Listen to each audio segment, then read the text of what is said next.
And my heart burns for you. No matter how hard I try, no matter how far I try to run, you captured my heart with your love. I can't run away, 'cause my heart burns for you.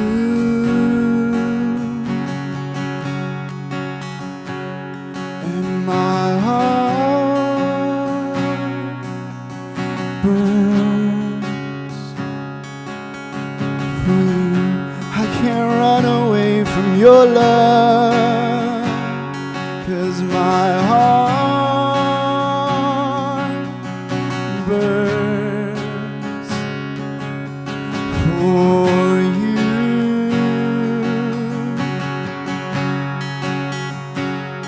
And my heart burns.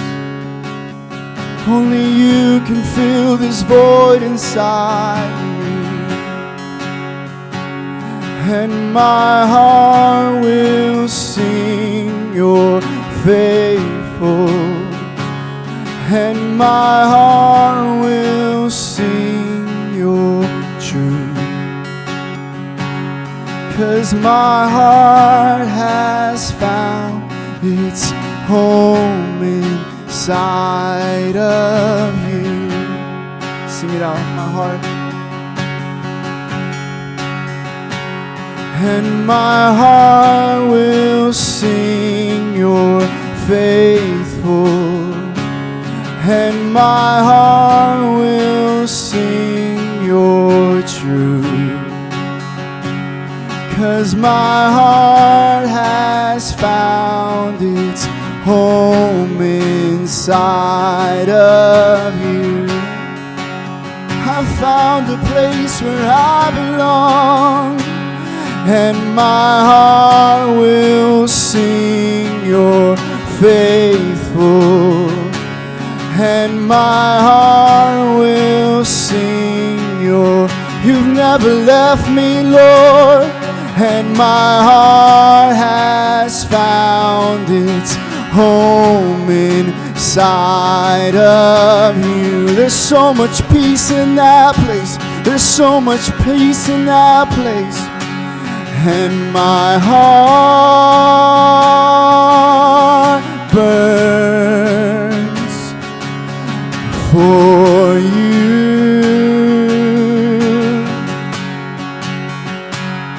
And my heart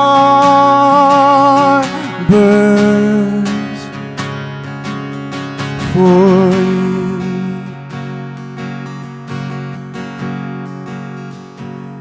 And my heart will sing you're faithful.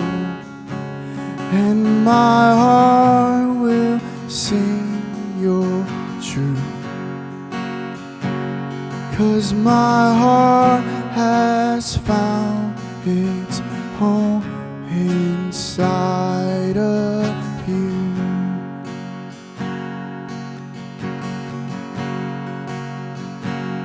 La da da da da da da la da da da da da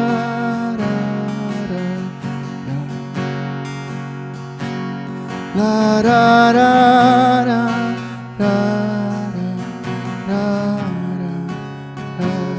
da da.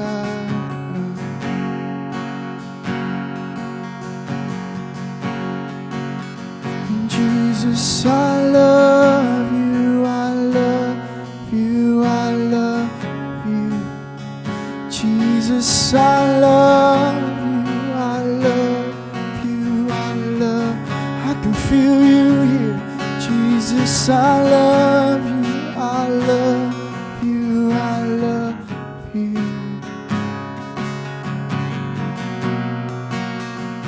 can feel your peace here.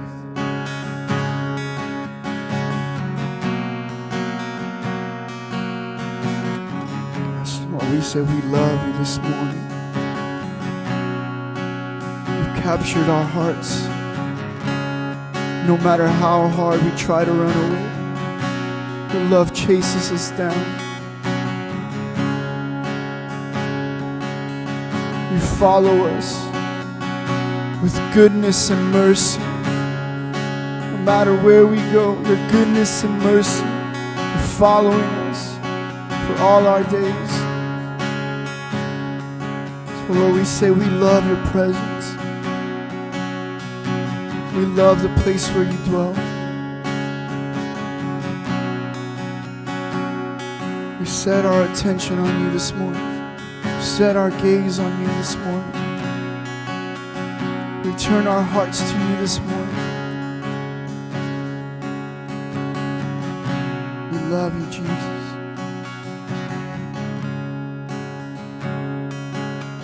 Thank you for this time together. Pray all this in your holy name.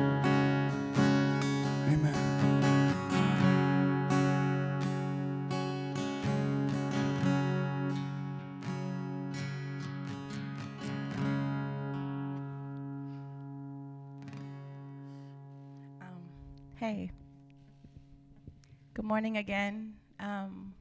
Welcome to the Vineyard one more time. If you are new with us, extra special welcome to you. My name is Sasha. I do this once a month, so I just wanted to share something that last song really hit home for me. And someone that just recently passed, she told me that if I feel something, I gotta lean into it.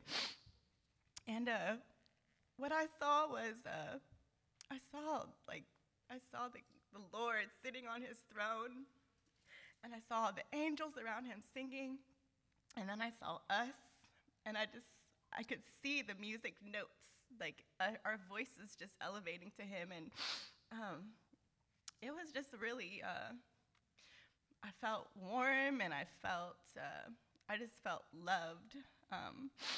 And I just wanted to share that all with you, that last song, like, there is home in Jesus, there is home in God, and, like, we're here together, like, we're home. Yeah, so I just wanted to share that with you, and I hope that, that touches somebody here, as I was touched.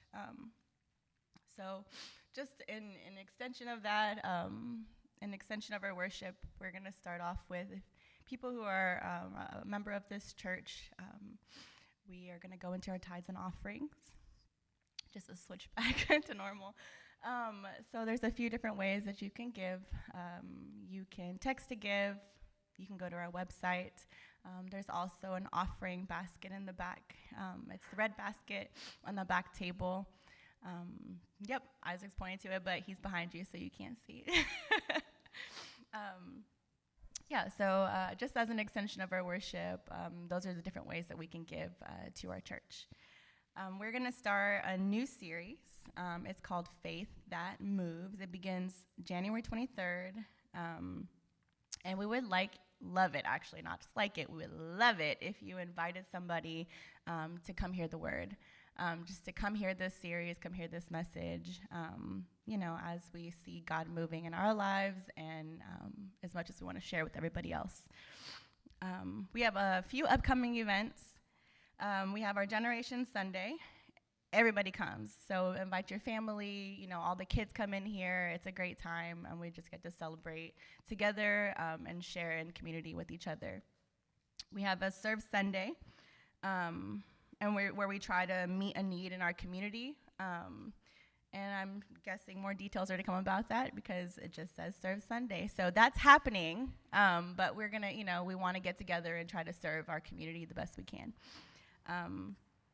We have a Lost and Found, and I'm guessing it's growing because this doesn't usually make the list. But we have a lost and found. So if you think that you've left something here, we have a lost and found box.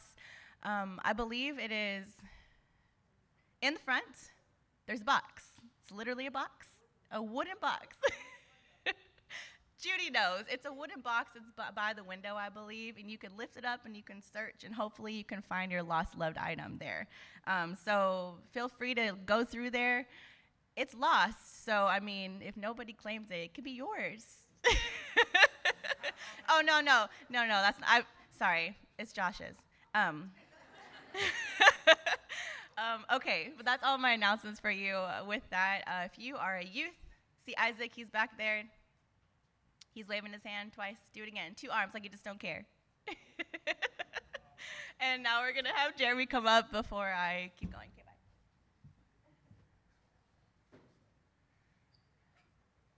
Thank you, Sasha, so much. It was great. Hey, everybody. For those of you who are here with us for the first time, I'm Jeremy. I'm the senior pastor here. I want to welcome you. I'm glad you're here with us. Len, can you turn up the lights back up for me, please? Thank you. So one correction, and this is my mistake. Actually, our new series actually starts tomorrow. I'm sorry, next week. Days are just like time. I did. All right, so on the back, on the table, by the offering, there are these handouts. So it's faith that moves. And so look, this is what we're talking about. We talk a lot about faith. We talk about what it means. We get into Scripture. We are moved by the Spirit and all these wonderful things. But as we learn in James, faith without works is dead. And so we're going to be exploring this idea of a faith that compels us to action, how we do that, to be equipped to do that, and to see those around us be impacted by the living and present Jesus. So if you want to say, hey, that sounds like a good idea, you should come. And then also you should think about this next week, who can I invite to this? Who would be a good idea? Who'd want to hear this? Who'd want to be a part of this? And so I want to invite you into that. It starts next Sunday. I'm going to figure out days and times here one day, but probably not because I won't be sleeping for the next few months. So we'll figure that out. So that starts next week. Today we're doing a message called Creative Mission. And so we're looking at mission, purpose, and transformation. And so what I want to talk about today and what I want to help us look through is to discover and ignite the creativity in all of us to pursue Jesus with all of ourselves in worship, devotion, and mission. And what I want to do is to help us give room for creative expression, not only because Scripture teaches us to, but because our mothers and fathers have taught us to. And so when I say mothers and fathers, I'm talking about our spiritual mothers and fathers, the ancients, when we talk about the history of the church, how they have taught us to be more like Jesus. And one of the things they have taught us and what Scripture teaches us is to put out what God has put inside of us. And so let's begin at the beginning. Genesis 1, verse 1. In the beginning, God created the heavens and the earth. Now the earth was formless and empty. Darkness was over the surface of the deep, and the Spirit of God was hovering over the waters. Now, many of us know the next few verses, right? Light, water, moon, sun, living creatures, the gorgeous and the bigness and the grandeur of the created earth that God created that we cannot begin to fathom. And we see this happen even with Israel. When we have the tabernacle and we have the temple, there are historical documents outside of the Bible that talk about the beauty of the temple. When you go through those very boring scriptures and the first 5 books in the Bible of Exodus and Leviticus and all these different things, you're like, that I'd never want to read. You read once, you're like, I'm not going to read that again. There's just too many words. It's too long. Well, baked in that is an attention to detail that God had for the tabernacle, of creating this beautiful thing that was his housing place, that was the worship of Israel. God exists in beauty, God creates beauty, but he also puts that in each of us. You know, one of the things I love about the scriptures when we really get into it is all the literature and literary devices that God uses throughout scripture.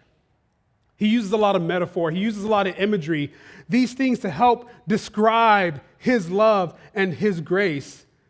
He uses these devices to help us not only understand, but to capture his beauty. And so we have this God who is an imaginative God. The earth was empty, formless, and he had a picture in his mind, and he created something that we all can't live without. And so let's jump ahead a few verses to verse 27. So God created mankind in his own image. In the image of God, he created them, male and female. He created them. So the interesting thing about these literary devices is that we often talk about Genesis.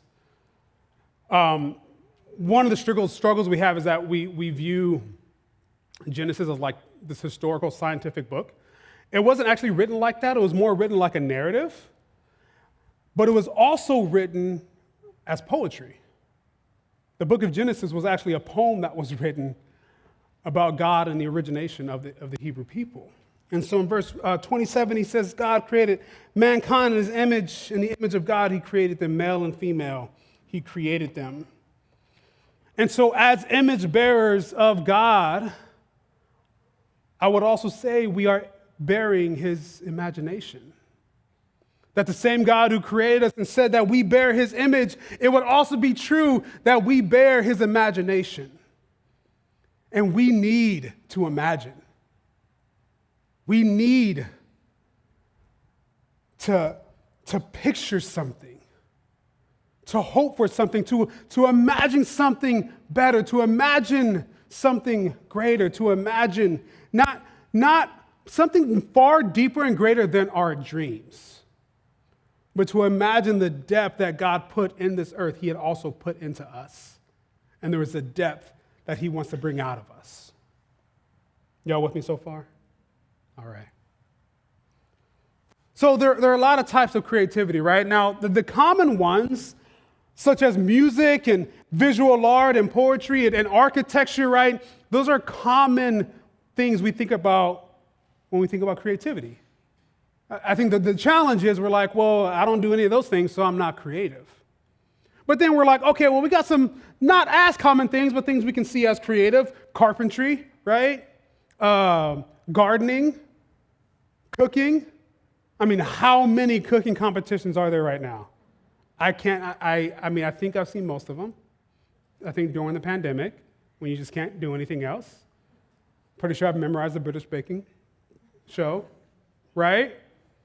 And so you have all these, you have kind of this other creative thing that like isn't necessarily in the creative sphere, but we can see that's creative. And then there are other things that maybe we don't see as creative. Like I never imagined welding as like this creative thing.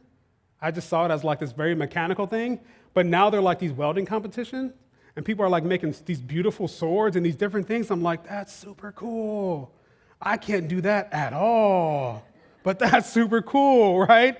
And so we see these people now that are like using who they are and what they are to produce something, to create something. Now, there are a lot of things we don't see as creative, but I guarantee there's creativity in you. I remember when I was, and I hope Matt remembers this, he's here, one of my former students. I remember when I was teaching media in high school, I was trying to tap into my students' creativity, and they took the class. Some of them took the class because of the technical parts of the program, not the creative parts. So we had those who took the class because of the creative parts, and those that took the class because of the technical parts. And so the technical kids were like, well, I'm not creative. I just want to be on the computer. And I'm like, I get that, but you are creative. You all have something inside of you. And we do. God has put something inside of us because we bear his image. Now, I'm going to give an example. I find math to be a very creative thing. Now, some of you are like, Jeremy, you've lost your ever-loving mind. Math is terrible. I'm looking at a couple of you who I know hate it right now. But have you ever seen like A Beautiful Mind? Like, it really is a gorgeous film to me, because I remember the first time I took calculus, I was like, oh man, there's this equation on the board and just something just clicked. And I'm like, oh my gosh, math makes the world make sense. Here's this beautiful equation that just demonstrates the beauty of God. And I was just like so in love with it. And half of you are like, you are so weird right now. There's nothing beautiful about math. But we all have that thing, right?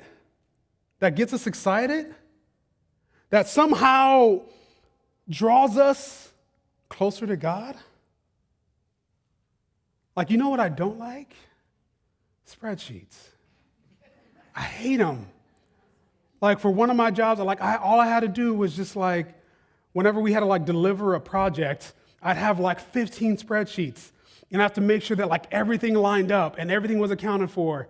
And I'm dyslexic, so like rows will be like mixed up, and I'm like, is this the right row? Did I calculate this right? I hate this so much. But then I remember my friend Taylor, she used to work here. She used to live here. She loved spreadsheets. She used to like get so excited to make a spreadsheet and to make like a chart out of a spreadsheet. I'm like, there's something wrong with you, girl. I don't know what's wrong with you, but there's something wrong with you. But she loved it. It tapped into something about how God wired her. And so the point is not the thing. See, the thing about creativity isn't actually about the thing. The point is, what has God put in you that needs to come out? What is that activity that just gives you so much joy? What are those functions of the heart that somehow bring you closer to Christ? That's the question. What is the function of your heart that somehow brings you closer to Christ? And often we can identify it when we can't make sense of it. When it's just like, I don't know why this is so good. I don't know why this makes my heart jump. I don't know why I feel closer to God, but I do. And I can't understand it. And that's a sign that is somehow God is drawing you closer to himself. It doesn't need an explanation because his presence is with us in the act. Some of us find ESPN very creative.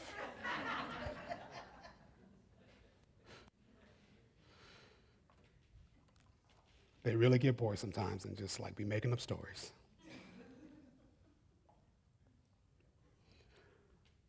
So what I want to talk about next, just like the spirituality of this. Because again, there are certain things like music and art that we can see the spirituality of it, and it makes sense, but we don't often see the spirituality of these other things. But actually, there's a deep spirituality in the creativity that God has given all of us. You know, sometimes we don't give space for these things, often because it's not our job, so we don't make it a priority. But my question is, what if God is inviting us to make it a priority? What if when we think about our purpose, when we think about God's mission, and when we even think about our own transformation, our own change in our hearts of becoming more like Christ, this is interlaced between it all. That it's the very thing that pulls out of us that which we need to accomplish what God has called us to. And so sometimes when it feels like this thing doesn't impact any of these big areas of our life, you're like, oh no, I have a purpose and I got these important things. And so like this thing is so not important because it doesn't fall into the big categories. What I'm saying, what if it actually impacts all of those big areas? What if it's interlaced amongst it all? I will never forget this story in 1 Samuel with David and Saul. Now, this is before all the drama happened before David and Saul, when like Saul really hated David and tried to kill him. And David's like, why you keep trying to kill me? And he was like, his son was his best friend. Like, so there's a lot of drama in this story in 1 Samuel. So this is early on. This is actually before the big, famous Christian story of David and Goliath. So in verse 16, David came to Saul and entered his service, meaning he went to go work in the royal service of King Saul. Saul liked him very much, and David became one of his armor bearers. Then Saul sent word to Jesse, saying, allow David, this is David's dad, allow David to remain in my service, for I am pleased with him. whenever the Spirit from God came on Saul, David would take up his lyre and play. Then relief would come to Saul. He would feel better, and the evil spirit would leave him. Now, this seems kind of like this abstract thing in the middle of Samuel, so let me explain what's going on. Saul was constantly tortured by this tormenting spirit. Now, this story really spoke to me because as a musician, I find a lot of connection with God in that. And so David, who was a lot of things, came into service to Saul, and Saul would be tormented, and his advisors, they're like, hey, that kid David, you should bring him in. And so he would bring him in, David would play, and Saul would no longer be tormented. David was not a professional musician. This wasn't his job, and yet God used him in this deeply impactful and spiritual way. Anybody ever heard of Yo-Yo Ma? Right, like famous cellist? I was actually listening to one of some of the stuff yesterday because it reminded me, he and, anybody ever heard of Bobby McFerrin? Thank you, all right. Don't Worry, Be Happy. That's like what he's famous for, is that song, but he's actually done a lot more than that, and as a very brilliant artist. They did this documentary called The Music Instinct. And in this documentary, they were talking about how music, like the powers of music that just we don't understand. And so they were demonstrating patients who had suffered traumatic brain injuries, car accidents or other things, how the healing process would be improved through the playing of music. They don't know why, but it just happened. And so there's like all these scenes, and like Yo-Yo Ma would come to the hospital and he would play these pieces on his cello, and you would see their brain patterns change and healing take place. There was something powerful to it that we just can't understand. I share these stories not because those are the only ones, because that's the only way, or because what we do has to be that grandiose. I share these because there's something deep about what God has put in us that when we put it out, it matters. And it doesn't matter if no one else sees it, hears it, touches it, or feels it. It doesn't matter if we only do it for one.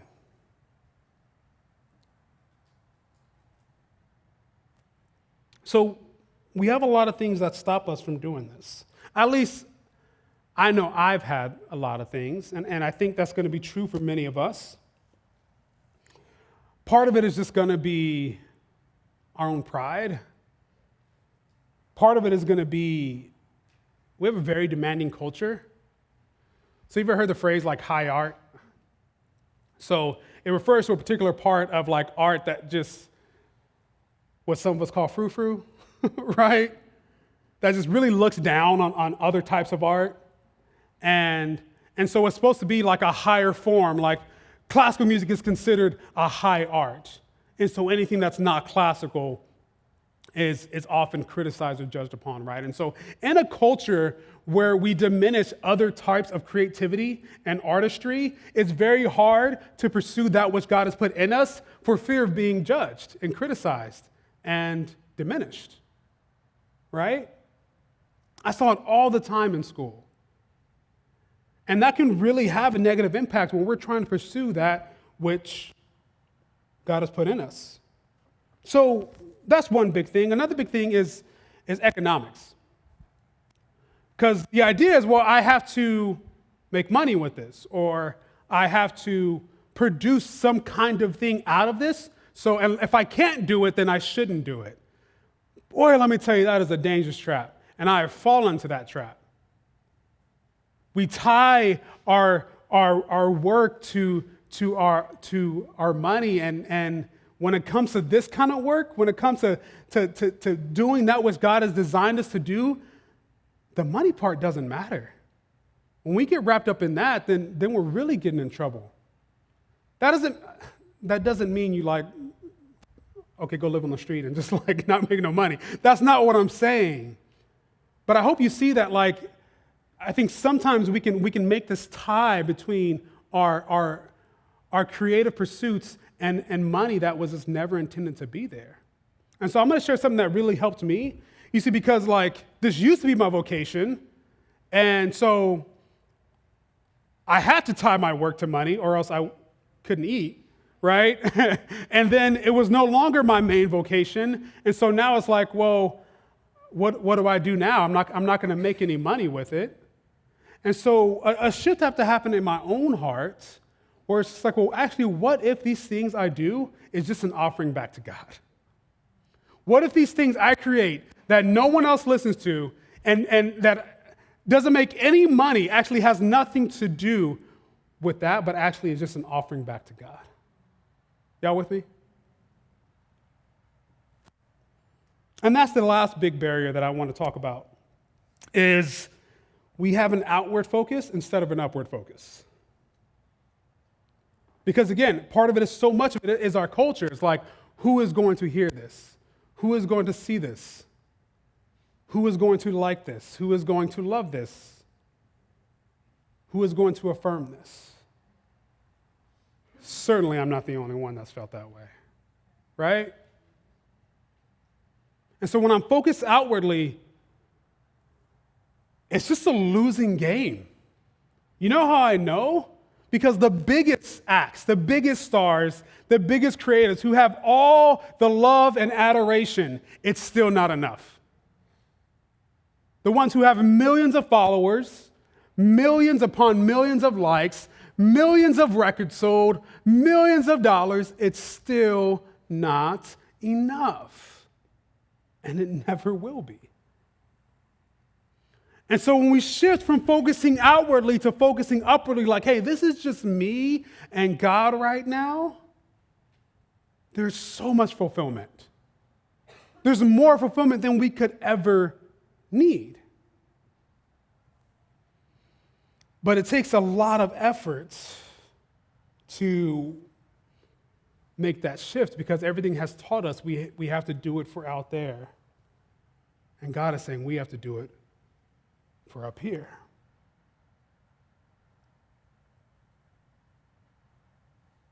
Let's look at Romans 12, 1 through 2.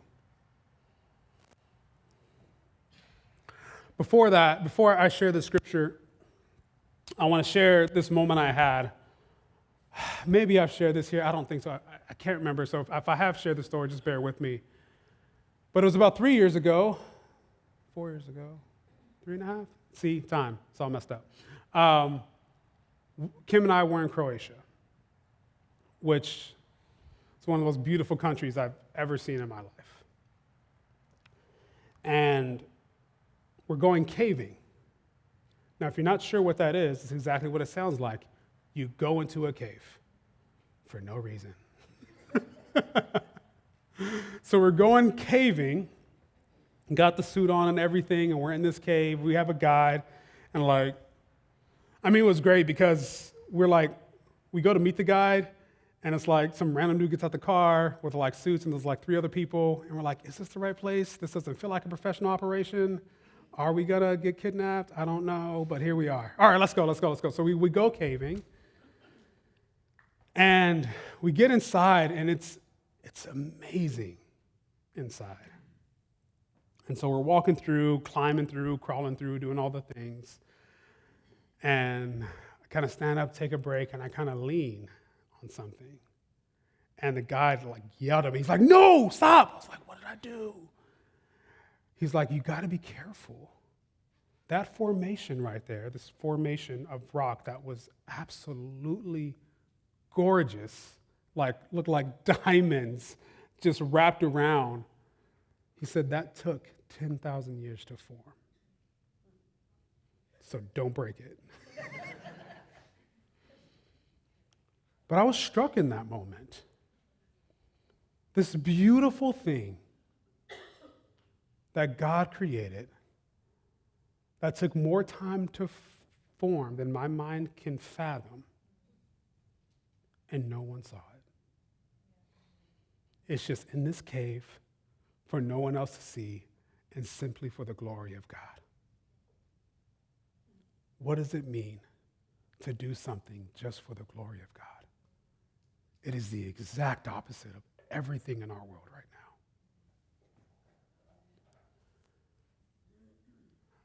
now. I go back to that memory often because I need to be reminded often that sometimes it's just him. So Romans 12. Therefore, I urge you, brothers and sisters, in view of God's mercy, to offer your bodies as a living sacrifice, holy and pleasing to God. This is true and proper worship. Do not conform to the pattern of this world, but be transformed by the renewing of your mind. Then you'll be able to test and approve what God's will is, his good, pleasing, and perfect will.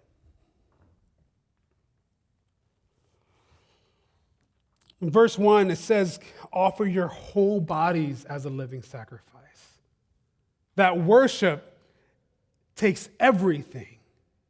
It takes all of us. And so what does it mean for you? What does it mean for me to take all that I am and bring that all out to God? Sometimes it can feel like, oh, well, there's no point to this because no one's going to receive it. But he says to give all of ourselves in worship, and that's enough.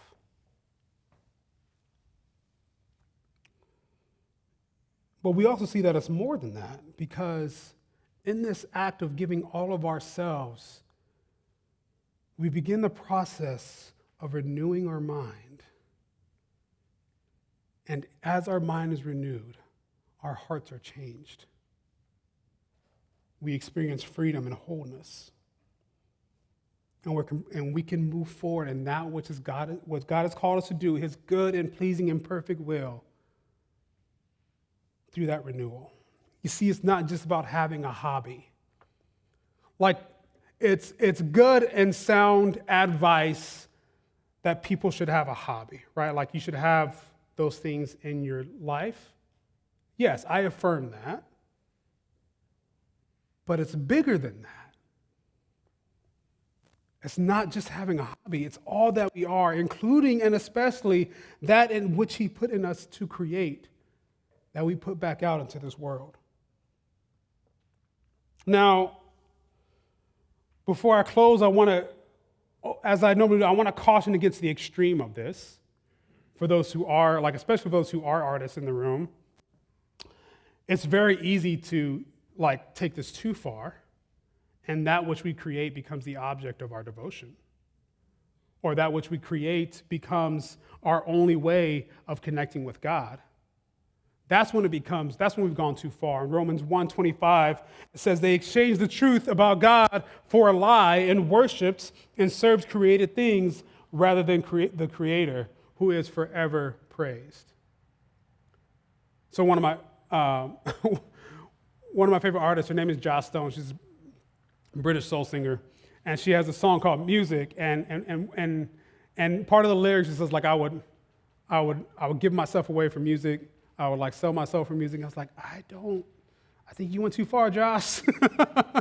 Like, that's too far. I can't go that far. Like, it means a lot to me, but it can't go that far. You see, when we serve the created things rather than Creator, we actually then begin to miss God. And so there is an extreme version of this. Now, that's not going to be the case for most of us. For some of us, it is.